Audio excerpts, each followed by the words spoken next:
Citizens Coalition for Change (CCC) leader Nelson Chamisa yesterday claimed that his party was now alert to Zimbabwe Electoral Commission (ZEC) rigging machinations ahead of the 2023 general elections.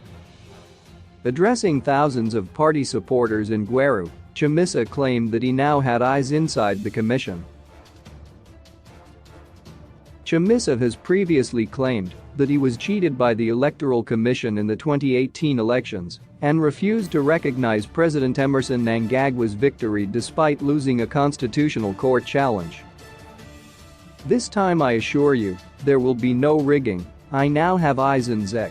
I am being briefed about their every move, and even if they want to rig, we will know in advance and act to avert it," Chamisa said.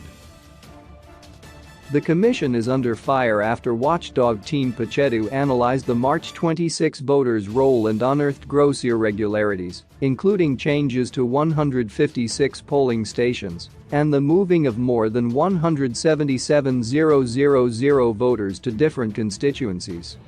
In response, ZEC chairperson Priscilla Chigumba last week threatened to sue Team Pachetu, adding that she was only answerable to Parliament. Chamisa also spoke directly to Securocrats, who he said should not fear for their jobs, but corrupt ZANU-PF officials had to go so that the country could enjoy economic growth. "I know that the security forces are scared to lose their jobs in the event that CCC becomes government. But they should not be scared. It is corrupt ZANU-PF leaders who we want to remove and arrest in the new government." He promised his supporters that he will form a very lean cabinet. Those in government who fear that they will lose their jobs, don't worry. Fear not, because we are not after removing the head, but we want to change the haircut. We are after the politicians and not government workers. Government is not an industry. It is not supposed to be a space where you come for cars, money, and jobs for the boys. No. Our government will be lean, 12 to 13 ministers only and no deputies, he said amid applause. On devolution, he said all ministers of state would be removed to allow decentralization of power to take effect. We will not have governors. Our government will ensure that governance is put to the people. We can't have everything being done in Harare. We want to make sure Gweru is our administrative capital, Harare our commercial capital, and Bulawayo our industrial hub, he said. Chamisa also said his party was not interested in coalescing with MDCs. "My brothers don't unite with this person," Douglas Mwanzara, the leader of the MDC alliance. "He does not help you if you engage in a government of national unity. NU, with a dead person, you are also dead." Recently, Mwanzara said he discussed the possibility of forming a NU with Mnangagwa.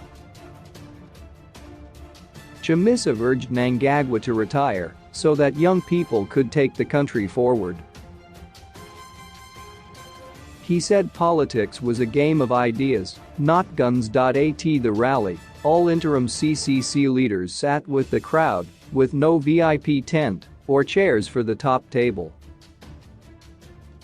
Chamisa said this was now the new normal as the VIP tent created distance between party leadership and the electorate.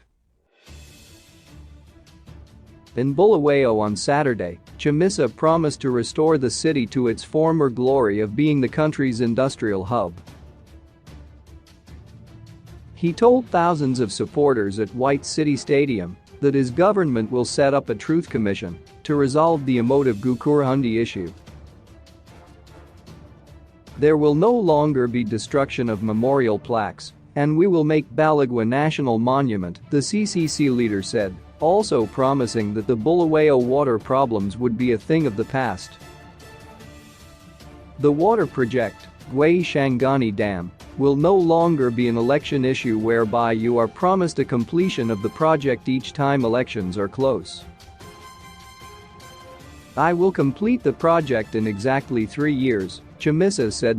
CCC interim vice president Tendai Biti also addressed the Gweru crowd, saying Zimbabwe needed to dollarize until the economy stabilized enough to introduce its own currency.